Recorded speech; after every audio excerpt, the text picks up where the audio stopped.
Вітаем вас! І працягваем добрую традыцыю. Нядзелю падводзіць разам вынікі культурнага тыдня. У студыі з вами Ганна Панцялеева і Дмітрий Карась.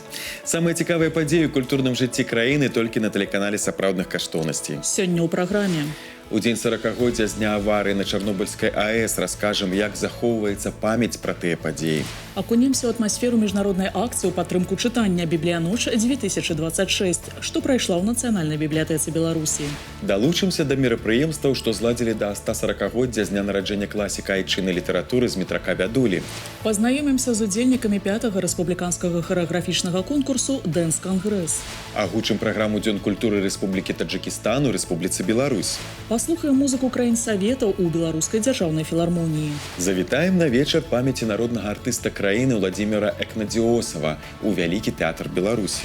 І гэта не ўсе тэмы выпуску. Заставайцеся з намі. Сёння спаўняецца 40 год з дня аварыі на Чарнобыльскай АЭС. З нагоды памятнай даты ва ўстановах адукацыі зладзілі інфармацыйна-асветніцкія мерапрыемствы, а ў бібліятэках, музеях і кінатэатрах тэматычныя выставы і кінапаказы. Так у Нацыянальным мастацкім музеі прадставілі праект «Чарнобыль. 40 гадоў сузірання».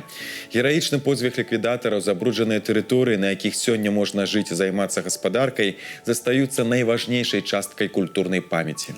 Экспазіцыю складаюць творы жывапісу, графікі, скульптуры і дэкаратыўна-прыкладнога мастацтва знакавых майстроў з калекцыі установы, музея гісторыі горада Мінска, фондаў Беларускага саюза мастакоў і прыватных калекцый. Я делю наше выставочное пространство на два блока. Один блок – это сама авария и последствия и жизнь после нее. Второй блок – это тема природы, восстановления природы, тема покинутых деревень. Да 40-годдзя аварыі на Чарнобыльскай АЭС у кінотеатрах краіны стартаваў паказ дакументальнага фільма рэжысёра Марыны Данікінай «Чарнобыль. Жывая зямля». Праект Нацыянальнай кінастудыі «Беларусь-фільм» расказвае пра шматгадовую працу па аднаўленні пацярпелых тэрыторый.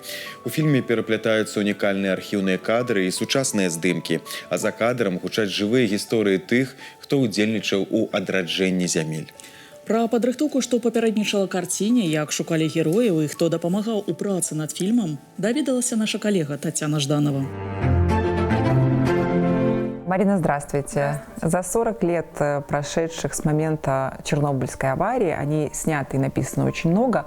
А как автору найти собственный ракурс в раскрытии этой непростой темы? Я думаю, что нужный ракурс тут диктует само время.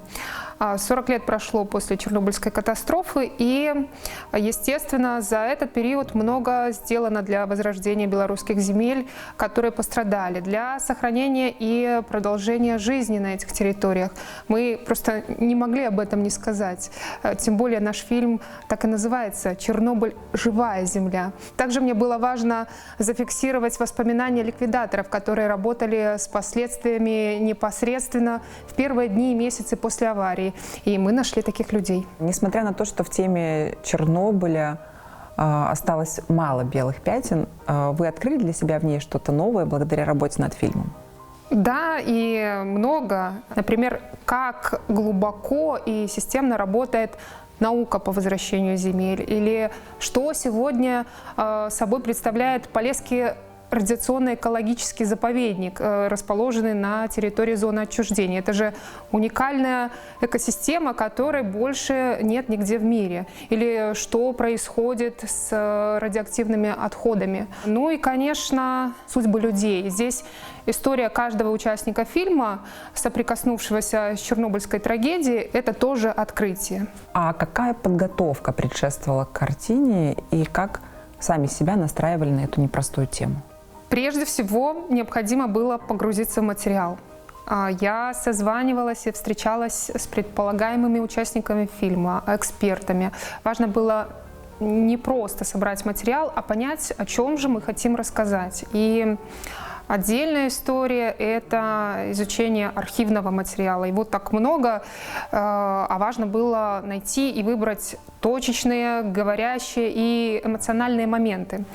Настраивать себя специально не приходилось. Эта тема, она меня как бы сама вела. Конечно, я понимала, что работаю с непростым материалом, и в том числе историями людей, которые прошли через тяжелые испытания. И тут просто нет права сделать это поверхностно. В картине присутствуют воспоминания участников событий, как искали своих героев? Если говорить о ликвидаторах, то я связывалась с обществом ветерана Чернобыля, и уже потом при личной беседе мы выясняли, кто со своей уникальной историей мог бы поучаствовать в съемках фильма. И мы таких людей нашли. А еще так вышло, что двое ныне работающих экспертов тоже оказались ликвидаторами. Ликвидаторы из нашего фильма, они такие оптимисты, и почти все, 5 из 6 участников на сегодняшний день продолжают работать, хотя они уже пенсионного возраста. А кто помогал в работе над фильмом? Это тот случай, когда и творческая команда, и эксперты по разным направлениям, и герои фильма, ликвидаторы, жители пострадавших территорий, все сплотились в достижении одной цели – сделать фильм. Нашим основным консультантом и помощником на всех этапах производства фильма выступил департамент по ядерной и радиационной безопасности. И еще огромное количество людей осталось за кадром. Их помощь, конечно, неоценима. Марина, рассчитан ли фильм в том числе и на юную аудиторию? Этот фильм для широкого зрителя и для юного тоже. Потому что для многих ребят это возможность соприкоснуться с реальной историей. И в процессе съемок я же разговаривала со школьниками. И, например, те ребята, которые из пострадавших регионов, они знают о трагедии немало. Другие слышали что-то в общих чертах, а кто-то действительно думает, что Чернобыль — это название компьютерной игры. То есть для юного поколения этот фильм — возможность узнать, что была такая реальная история, которая коснулась миллионов людей. Марафон сустрэч з папулярнымі аўтарамі, экскурсіі па зачыненых месцах, квесты, майстар-класы і канцэртныя праграмы. У краіне прайшла міжнародная акцыя ў падтрымку чытання «Бібліяноч-2026». Да Сусветнага дня кнігі і аўтарскага права, што адзначаецца 23 красавіка, штогод бібліятэкі пашыраюць час і фармат сваёй працы. Сёлета да культурна-асветніцкага мерапрыемства далучыліся 149 кнігасховішчаў з усіх куткоў Беларусі. Кожная бібліятэка падрыхтавала для сваіх гасцей незвычайную праграму, але асноўныя тэмы – год беларускай жанчыны, 40-годдзе аварыі на Чарнобыльскай АЭС і 65-годдзе першага палёту Юрыя Гагарына ў космас. Миссия библиотек не меняется, это просвещение. А вот формы, методы, то, как мы это делаем, конечно же, изменяются. Мы хотим показать те возможности, тот потенциал, который есть в нашем здании, начиная даже не от первого этажа, а вот что будет в новинку. От подвальных помещений, где еще никто никогда не бывал, до самой обзорной площадки, где ждет сюрприз. Галоўная бібліятэка краіны прысвяціла вечар 20годдзю свайго новага будынка. Паглыбіцца ў свет успрымання сімвалаў і вобразаў беларускага алмазаведаў прапанавалі на тэматычнай выставе «Крышталі памяці». Экспазіцыя знаёміць з падарункамі, сувенірамі, прадметамі народнай творчасці, яркімі вырабамі і мастацкімі творамі, прысвечанымі галоўнаму сімвалу ведаў краіны. Таксама праект расказвае пра этапы будаўніцтва і архітэктурныя рашэнні. Асаблівую цікавасць выклікаюць дакументы, планы, першапачатковыя чарцяжы і эскізы з асабістага архіва архітэктара Віктора Карамарэнкі. На самом деле для здания библиотеки как архитектурного произведения это срок, можно сказать, младенческий. Почему? Потому что она в силу своего архитектурного, конструктивного решения рассчитана на 500 лет. Вот. То есть еще многие столетия будут беларусы пользоваться этим зданием. Таксама на гэтым тыдні ў Нацыянальнай бібліятэцы прайшла традыцыйная 15-я культурна-асветніцкая акцыя «Майстры беларускай культуры» Іван Шамякін. У рамках мерапрыемства адбылася ўрачыстая цырымонія падпісання дамовы аб перадачы правоў на выкарыстанне лічбавых копій кніжных выданняў і публікацый аўтара ў інфармацыйных рэсурсах Нацыянальнай бібліятэкі Беларусі. Далучыліся да мерапрыемства родныя народнага пісьменніка, прадстаўнікі Беларускага дзяржаўнага архіва музея літаратуры і мастацтва і Саюза пісьменнікаў Беларусі. Люди будут приобщаться к дедушкиным произведениям за счет совершенно разных вариантов, разных носителей, даже можно сказать, электронных, это аудиокниги, не только печатные, потому что, да, действительно, молодежь меньше читает именно печатную литературу. Вот, поэтому для нас это очень важно. Наследие дедушки, память о нем. Літаратурная грамадскасць на гэтым культурным тыдні адзначыла 140 год з дня нараджэння паэта і празаіка Змітрака Бядулі.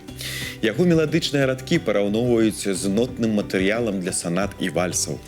Ён быў адным з першых пісьменнікаў, узнагароджаных ордэнам працоўнага чырвонага сцяга ў 1939 годзе. Пісаў пад псеўданімамі, быў майстрам псіхалагічнай прозы, рэдагаваў дзіцячыя часопісы і збіраў беларускі фальклор. Да знакавай даты ў Мінску зладзілі шэраг мерапрыемстваў. Далучыўся да іх і наш карэспандэнт Алесь Мойскі.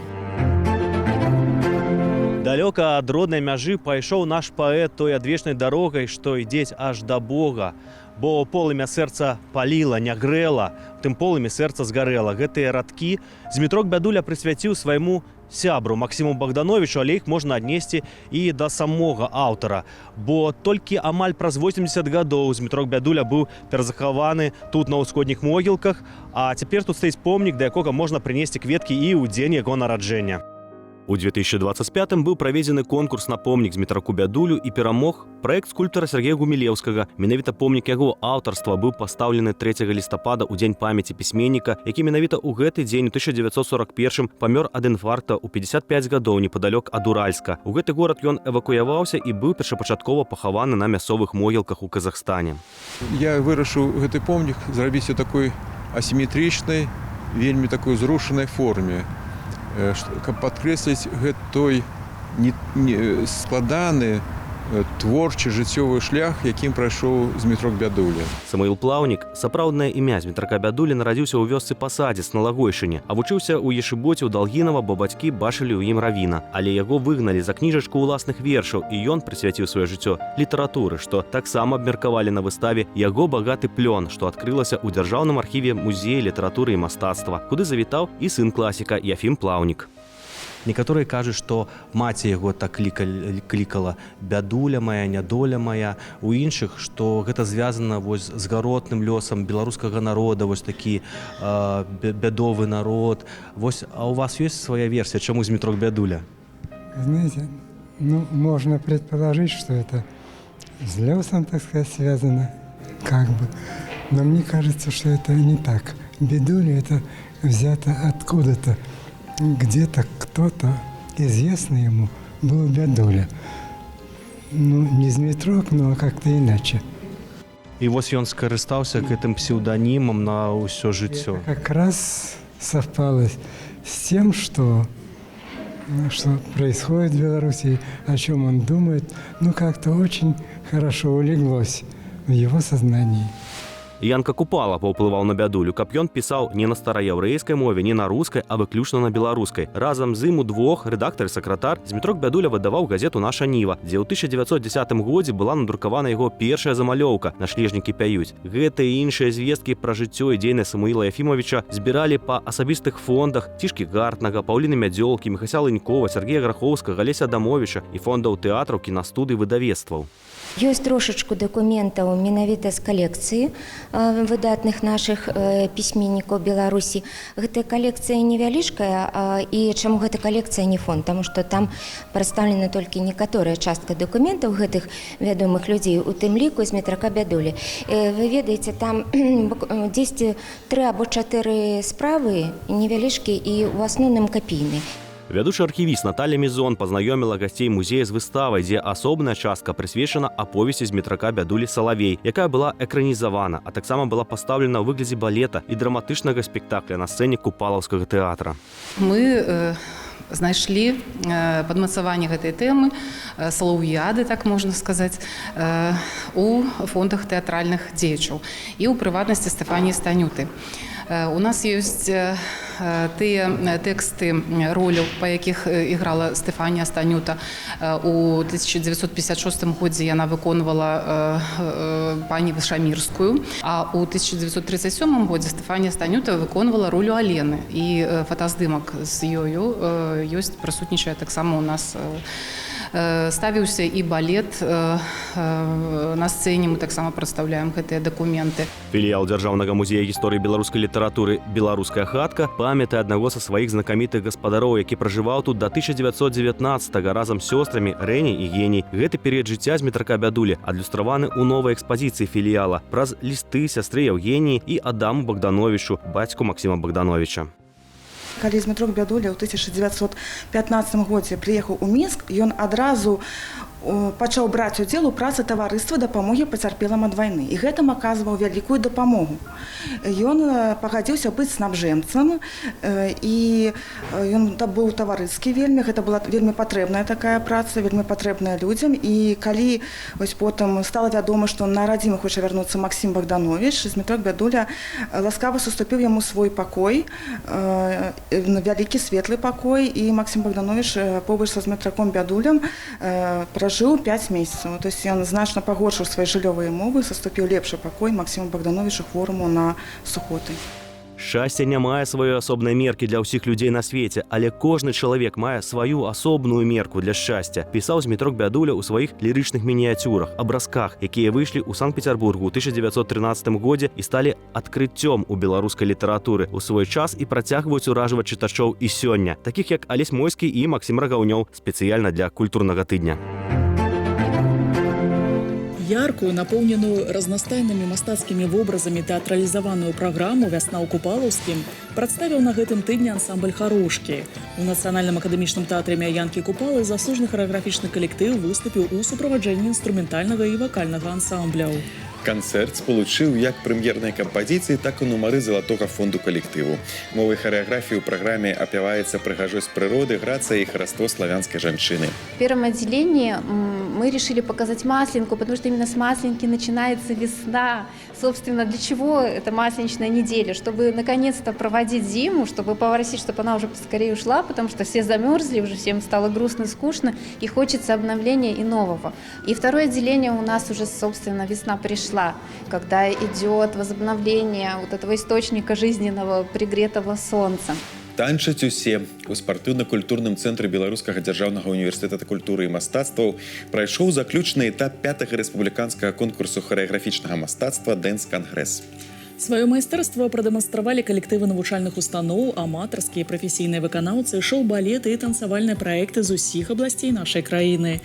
Далучылася да мерапрыемства наша карэспандэнт Лізавета Лапіна. Танец – гэта твой пульс, біццё твайго сэрца, твоё дыханне. Гэта рытм твайго жыцця. Гэта выраз у часе і руху, шчасці, радасці, суму і зайздрасці. Знакаміты афарызм амерыканскага харэографа Джака Дамбуаза стаў своеасаблівым крэда для маладых танцораў, якія сёння спрабуюць свае сілы ў трохдзённым творчым спаборніцтве. Рэспубліканскі харэаграфічны конкурс «Дэнс-кангрэс», арганізаваны Міністэрствам культуры Рэспублікі Беларусь сумесна з Беларускім дзяржаўным універсітэтам культуры і мастацтваў, упершыню пабачыў свет вясной 2022 года. З гэтага часу танцавальнае спаборніцтва, якое штогод праходзіць на базе спартыўна-культурнага цэнтру установы, набыло новыя формы. На сённяшні дзень «Дэнс-кангрэс» – гэта мультыжанравае мерапрыемства, якое аб'ядноўвае індывідуальных выканаўцаў, прафесійныя і аматарскія калектывы. Ребята соревнуются в двух основных таких крупных номинациях. Это современный танец и народный танец традиции и инноваций. И там уже идет деление по возрастным группам. Две основные возрастные группы, младшая и старшая. Младшая – это от 9 до 15 лет, старшая – от 16 до 21 у соло и у дуэтов. А уже коллективы, там могут быть участвовать представители до 35 лет, и они тоже соревнуются либо в современной хореографии, либо в белорусском танце традиции и инноваций. Першымі падчас конкурсных этапаў выступілі выканаўцы ў намінацыі «Сучасны танец». Яны прадставілі свае танцавальныя ідэі ў найбольш папулярных новых харэаграфічных напрамках – кантэмпрары мадэрн, джаз-мадэрн, хай-хілс. Важная ўвага ўдзельнікаў была сканцэнтравана на стварэнні непаўторных, нават сюрреалістычных костюмаў. Хореография, она должна быть новая, то, чего не видели раньше, то есть что-то совсем новый глоток воздуха, чтобы люди могли чему-то учиться, помимо того, что участвовать. То есть люди должны видеть что-то новое всегда. Если этого не происходит, лично для меня это больше регресс, чем прогресс. Другая ж номінацыя «Беларускі танец. Традыцыя. Інавацыя» прадстаўляе сучасную інтэрпрэтацыю народнага харэаграфічнага мастацтва, у якім знаходзіць адбітак традыцыйныя звычаі беларусаў. Так, адным з найбольш цікавых нумароў стала фальклорная пастаноўка «Васілёвы цары» заслужанага аматарскага калектыву Рэспублікі Беларусь народнага ансамбля танца «Сузор'е». Праз нумар раскрываецца знакаміты народны абрад, які з'явіўся ў вёсцы Семежава-Капыльскага раёна і ў 2009 годзе быў уключаны ў спіс нематэрыяльнай культурнай спадчыны ЮНЕСКО. Это происходило все в колядные вечера, где люди ходили по белорусским хатам и дарили, скажем так, свое настроение, свои традиции, свои обычаи.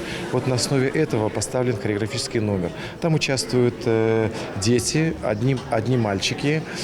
Костюм именно того региона и того фольклорного обряда, который был сделан тогда, в те времена. Мы просто восстановили это все вживую, в теперешнее время.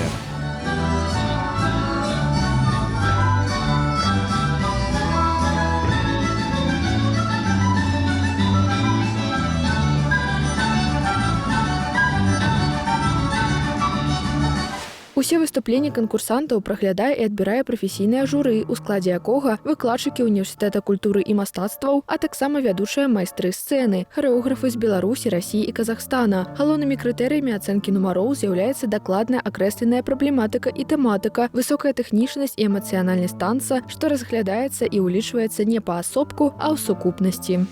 Если у тебя классное настроение, совершенно ты попадаешь в музыку и душа танцует, это всегда в этом есть плюс. Но если у тебя не хватает техники, ты также имеешь минус. Конечно, самое лучшее сочетание – это душа и техника. Это, конечно, когда мы это видим, сразу появляется та индивидуальность, которую мы сразу видим, сразу радуемся этому. Падчас конкурсных дзён сябры журы таксама адзначылі, што сярод выступоўцаў вылучаюцца тыя, хто ўдзельнічаў у такім творчым спаборніцтве ў мінулыя гады і для якіх конкурс стаў важным этапам уласнага творчага шляху. Конкурс Dance Congress для меня это такой очень теплый и душевный конкурс, который проходит на сцене нашего любимого университета. Я участвую уже в 4-й раз в этом году, у меня выпускной курс, и больше я в нем участвовать, к сожалению, не буду.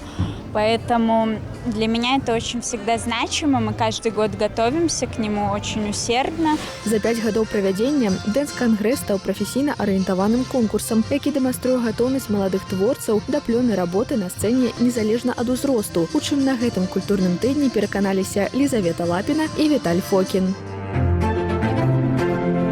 «Аморе міо» – так называется программа, якую прадставіць на наступным тыдні ў Мінску і Віцебску італьянскі спявак Рикардо Фарэзі. Артыст, чая біяграфію увабрала ў сябе лепшая музычная традыцыя Апенінскага паўвострава, рыхтуе сапраўдны музычны спектакль залатой класікі італьянскай эстрады і новых аўтарскіх кампазіцый. У беларускай сталіцы рэпетыцыі праходзяць у Доме радыё.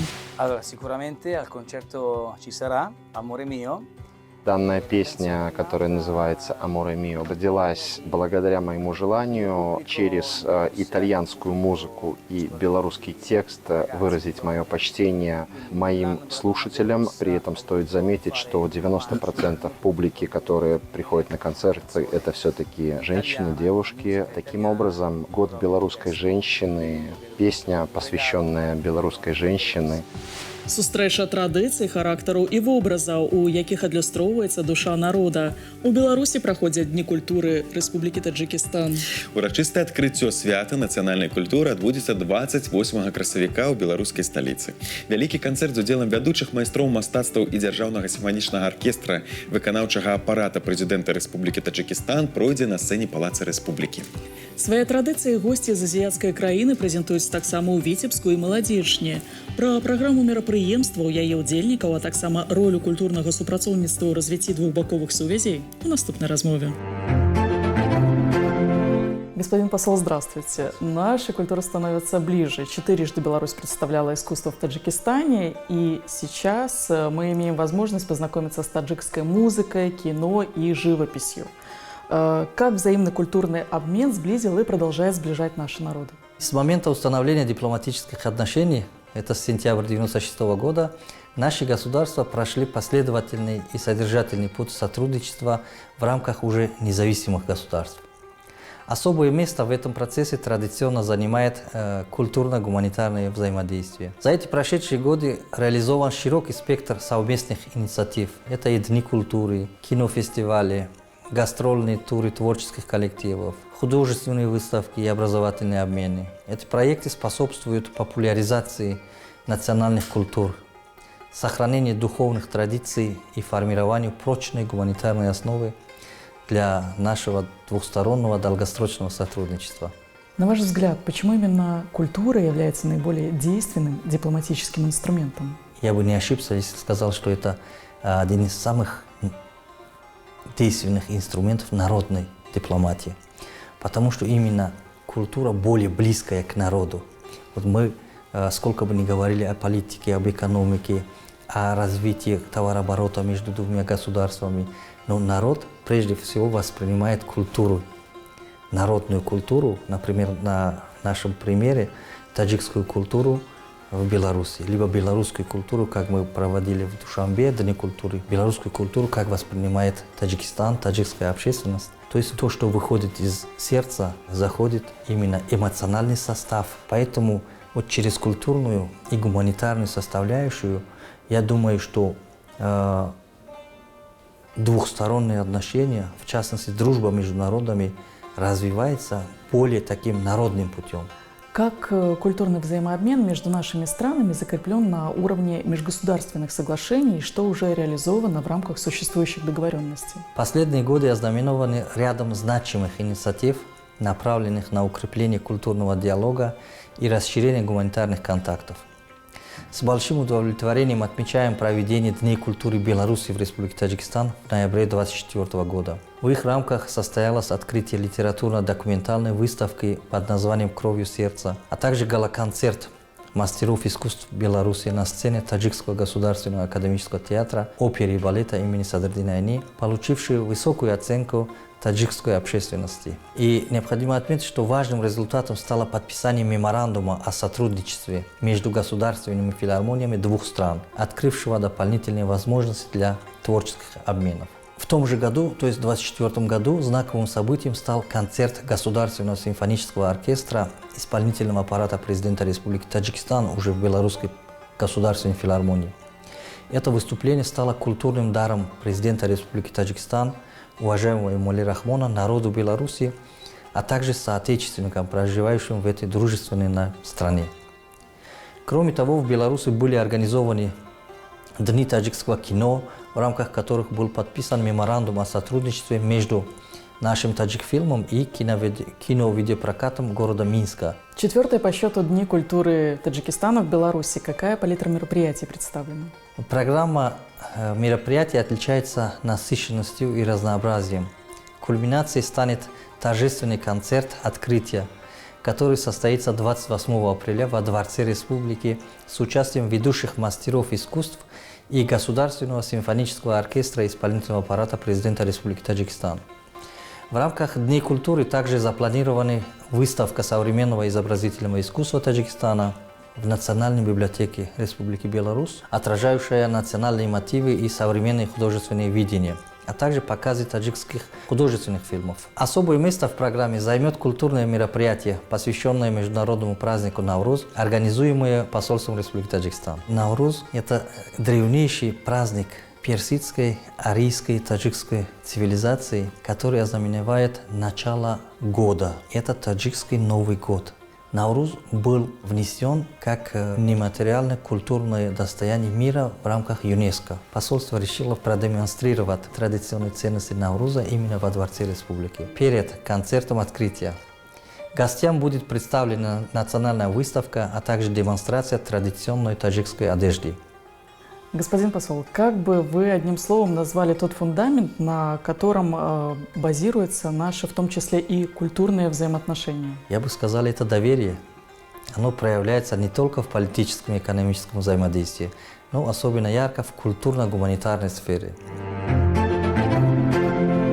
Гравюры 18 стагоддзя, выкананыя на паперы віржэ ў тэхніках афорта і ручной гравіроўкі, у музеі Дом Ваньковічаў культуры і мастацтва першай паловы 19 стагоддзя на гэтым тыдні разгарнулася выстава «Багі і героі старажытнай Грэцыі» у афортах Іагана Генрыха Тишбейна.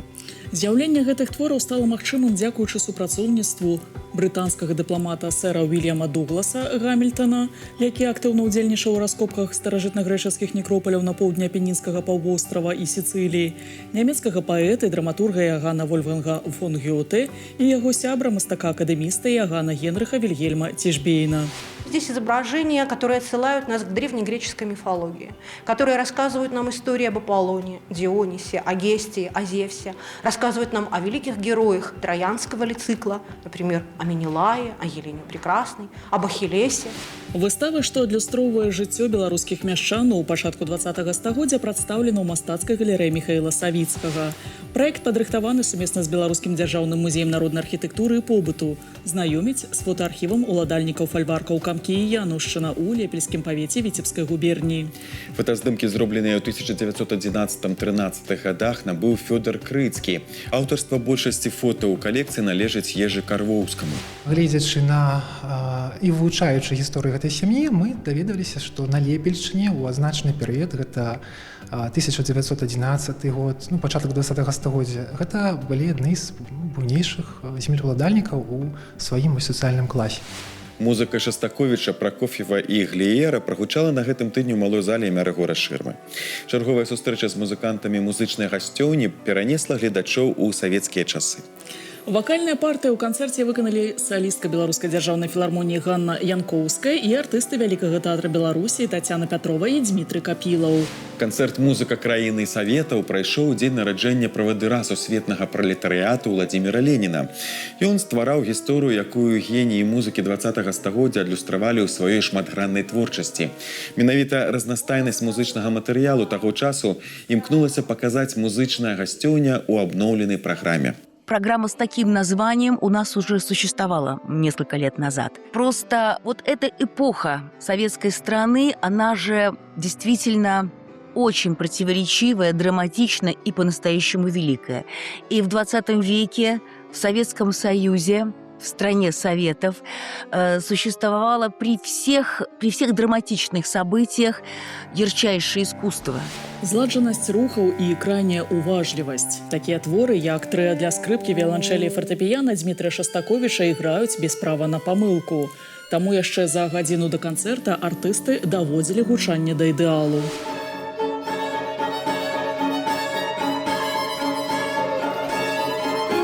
Я его никогда не играл до этого, я его слышал, конечно, знал, что это тяжело, и есть свои у виолончелистов там сложности, и некоторые его избегают. Это, во-первых, опыт колоссальный, и очень интересно попробовать свои силы, и, скажем так, на этом трио проверяешь себя, на что еще ты годишься. Трыа для скрыпкі, віяланчэлі і фартэпіяна прагучала ў першым аддзяленні канцэртнай праграмы. Дзмітрый Шастаковіч напісаў гэты твор падчас Вялікай Айчыннай вайны і прысвяціў няпростым тэмам – вайне і міру, жыццю і смерці. Каждый раз, когда открываешь ноты и начинаешь играть, начинает звучать эта музыка, она настолько стекательна, удивительна, она тебя захватывает, и ты живешь с ней вот все время, когда готовишься к концерту, и получаешь огромное удовольствие и от мастерства композитора, и от сочетания голосов, и от содержания. Калектыў Тацяны Старченко прапанаваў гледачам брыліянт вакальнай музыкі, канцэрт Гліера для сапрано з аркестрам, а таксама вакальны цыкл Сергея Пракоф'ева на раннія вершы Ганны Ахматавай. Сапраўдным адкрыццём сталі жартоўныя творы надзвычай сур'ёзнага кампазітара плеяды ў выкананні саліста Вялікага тэатра Беларусі Дзмітрыя Капілава. Когда там наспор, поспорив с коллегами-композиторами, Дмитрий Шостакович сказал, что он сможет написать музыку вообще на любой текст и на все, что угодно. А в частности, вот эти вещи, которые я пою, это был такой раньше журнал «Крокодил», и в этот журнал люди писали различные статьи, причем иногда очень глупые. И он взял и написал музыку на эти письма абсолютно реальных людей.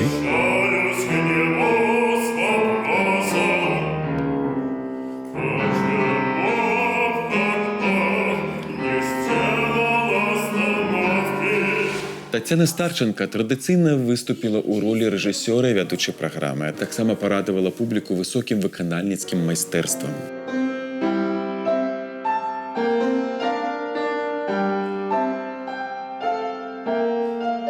Спадчына савецкіх кампазітараў надзвычай багатая. Падчас канцэрта на сцэне Беларускай дзяржаўнай філармоніі прагучала толькі невялікая яе частка. Таму ў праграмы пад назвай «Музыка краіны Саветаў» ёсць усе шансы ператварыцца ў працяглы цыкл. Голас, у якім жыла сама сутнасць беларускай оперы. Яго шлях у мастацтве стаў прыкладам сапраўднага служэння сцэне, дзе кожная партыя пражывалася як лёс, глыбока, сумленна да апошняй ноты. Памяці народнага артыста Беларусі Владзіміра Экнадзіосава у Вялікім тэатры на гэтым тыдні прысвяцілі оперу Пятра Чайкоўскага «Пікавая дама». Яго Герман быў асаблівым, складаным, унутрана напружаным, у якім перапляталася вар'яцтва і далікатнасць, дзёрзкасць і пакорлівасць. Наша карэспандэнт Алеся Давідовіч завітала на вечар памяці артыста і ўбачыла нараджэнне новага вобраза Германа ў выкананні Дмітрыя Шабеці. Голас Владзіміра Экнадзіосава адразу пакараў гледачоў. Артыст быў першым дубатоўкам у оперы Владзіміра Солтана «Дзікае паляванне караля Стаха». Герман, Рычард, Дон Карлас. Кожную партыю артыст пражываў як свой уласны лёс. Владимир Сергеевич нарадзіўся ў сяле Алексеевка Ростовской вобласці России, паступіў ва Уральскую кансерваторыю, працаваў у музычных тэатрах Свярдлоўска і Краснаярска. У Мінск быў запрошаны ў 1978-м, быў вядучым салістам оперы Вялікага тэатра Беларусі, затым рэжысёрам. Настолько он был ярок, харизматичен в абсолютно разнообразных партиях. Вот, представьте, хитрый, такой коварный Дубатов в белорусской опере и абсолютный интеллигент – это Пьер Безухов, понимаете, в «Войне и мире». Или Альмавива в операх Россини. У той час, калі харысты знаходзіліся на рэпетыцыі оперы, а на сцэне маршыравалі артысты дзіцячага музычнага тэатра студыі, у грымёрцы рыхтаваўся да свайго выхаду новы Герман Дмітрий Шабеця. Это, конечно, роль мечты. Партия мечты – это один из самых хитовых, одна из самых хитовых ролей в партии, в репертуаре теноровом, поэтому, вот, конечно, очень приятно, что сегодня состоится дебют именно в этой партии. Одна з самых вядомых у свеце рускіх опер, якая была напісана Пятром Чайкоўскім, менш чым за 5 месяцаў стала часу непадуладная. 10-ю оперу кампазітары называюць самым містычным творам. Тут дзіўная псіхалагічная дакладнасць і глыбіня кожнага ладу, злавесная тэма 3 карт, таямнічае бачанне галоўнага героя, апантанага запалам, які знішчае каханне. Героі оперы адчуваюць страх і адначасова выклікаюць яго адзін у аднаго. Халодны, эгоістычны вобраз графіні увасобіла на сцэне заслуженная артистка Беларуси Оксана Якушевич. Вот это вот первая встреча графини с Германом. Мы когда встречаемся и взглядом, и мы идем, глядя друг на друга, поворачиваемся, и графиня, видя Германа, мне кажется, вот она увидела схожую натуру, она его как бы просканировала и интуитивно почувствовала, что он такой же. Мне так кажется, она увидела тоже вот этот испепеляющий взгляд, эту же натуру рвущейся, которая ни перед чем не остановится. И вот ее это пугает или настораживает. У суправаджэнні графіні набліжаецца Ліза, у якой Герман пазнае сваю выбранніцу. У роспачы ён пераконваецца, што Ліза – невеста Ялецкага. Это одна из самых любимых партий. Первая большая партия, которая была спета на этой сцене с моим любимым педагогом Ириной Петровной Богачевой. Большая честь, конечно, для меня была выступать на одной сцене со своим педагогом и в таком драматическом и очень сложном спектакле, и в такой партии, и дома. Ужо другі раз у партыі графа Томскага выйшаў на сцэну саліст Кірыл Панфілаў. Гэта той герой, які сваімі ўчынкамі, словамі і думкамі рухае дзеянне спектакля.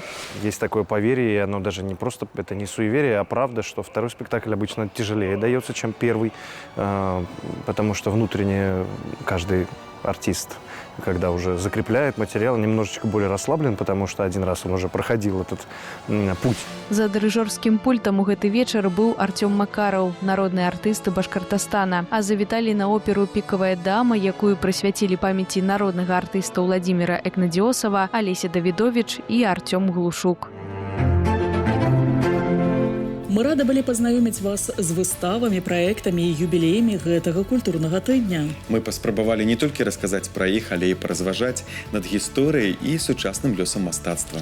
Далучайцеся да нас праз тыдзень у гэты ж самы час, і мы пазнаёмім вас з новымі героямі і падзеямі культурнага тыдня. Да сустрэчы з сапраўднымі каштоўнасцямі.